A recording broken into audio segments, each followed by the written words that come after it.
statement, Coach? That was a grinded out physical war, and we knew it would be. We knew it would be. You got to give Charleston a lot of credit. They're so tough to play because they come right at you the entire game, whether it's on the offensive glass, whether it's in the half court driving you, putting pressure on you, on your defense. They do a really good job in transition. But our guys fought. Our guys deserve all the credit for that win. That was one of those situations where I know we're fatigued, but we dug in and got that one. And this guy right here, I can't say enough good things about him. He's special in every way. Person and basketball player. He's a special kid. Jaylen, with the game being all over the place, a lot more talk. It seemed a little more urgent than you guys even talk out there tonight. What was being said? What were you guys telling each other in between plays tonight? The big thing, we got down. I want to say about four points, and I just said, "Stay calm. We're going to win the game." And I just kept saying that to my guys, and just trying to get that calming energy. And because in that moment, it's a lot of chaos going on. 4 minutes, emotions are high, people anxiety is up. But just stay calm. Like, we're going to win that game. That's all I was saying. Coach, what were you it was like a blueprint of each other. You guys were doing the same thing to each other the whole second half. How, are you just do what you're used to doing, or how do you change that up? Why change now? We've gotten to this point, being who we are. We just wanted to be a better version of ourselves. We were trying to drive the ball and play from the paint because that's who we are. They did a good job of staying in front of us.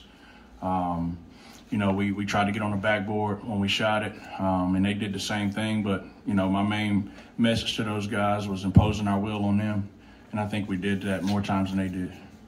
Jaylen, would you talk about Amari for a little bit, please? He really came in. James is struggling, but he really came in and picked it up tonight. That's the beauty of having somebody like Amari. When James is not playing his best, we got another big just as good. And he's been ready. In practice, he goes hard. He's been preparing for this moment, and it showed tonight. Okay. When Mike got the steal, the open court one, it almost felt like that's like a break of serve when you're playing tennis. What did that feel like for you guys? It felt great. It was like, ooh, we got an easy one. It was a big play. I think it gave us a little more energy than what we had. We struggled to get stops for a while, and that was a huge play at that point in the game.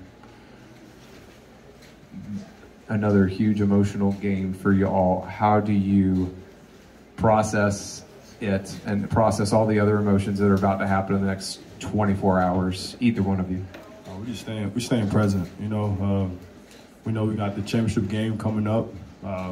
But we're just in the moment, and we're just enjoy this win right now, and to prepare for Delaware tomorrow. But we're just staying in the moment right now. Yeah, I'll echo what Jaylen said. They know who we are as a program. We never get too high, get too low. We kind of stay in the moment. Ever since I've taken over the job, we talked about winning a day, and that's what we're going to try to do tomorrow. We go to the Zoom and Kyle Kensing. Jaylen, there was a rebound on the defensive end you had there late in the game where you just kind of skied over everybody, and that really looked like sort of a, I'm not going to lose moment. Do you remember that particular rebound? What was kind of going through your mind at that moment? Just grab the rebound. They crashed off the glass. They send 4 guys every time. So my main emphasis was just grab the rebound. They always preach grabbing it with 2 hands, and I made sure I got it with 2 hands.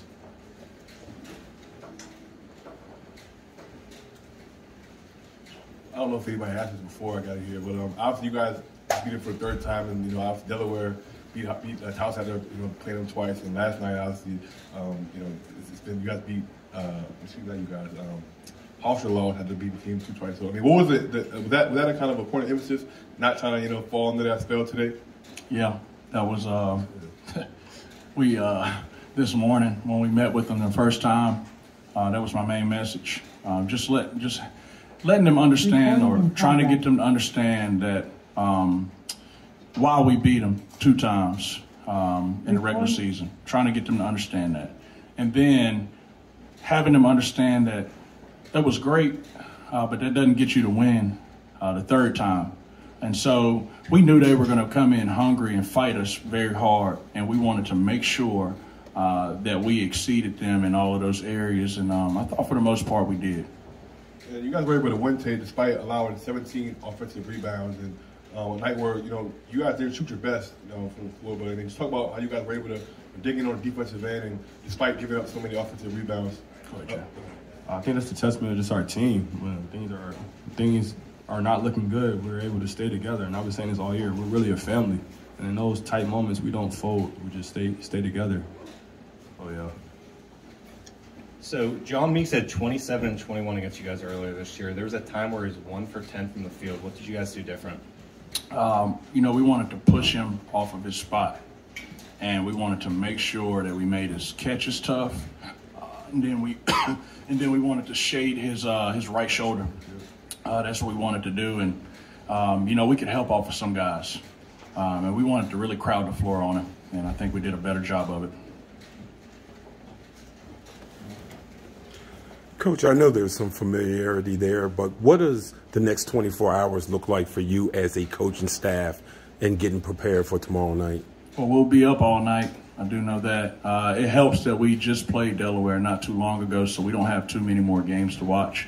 But we'll go back and watch our previous 2 games against them and the games that they've played leading up to this tournament and through the tournament. And we'll be up all night. We'll get the guys up in the morning, try to get them some sleep, probably wake them up about 10. And then we'll start our prep, and we'll have about 3 film sessions. And then we'll come over here and try to make history. And speaking of that, as players, what do you guys do to get off your legs and get yourself prepared for tomorrow, especially since you had the late game tonight? Definitely recovery is the big thing. We always talk about being a pro is pro. So getting our sleep, getting your ice if you need it, stretching if you need it, just staying off your feet. Because we got a big game tomorrow, so we got to have our legs. And it was a late game tonight. Anything else? Thanks, guys. Thanks, Joe.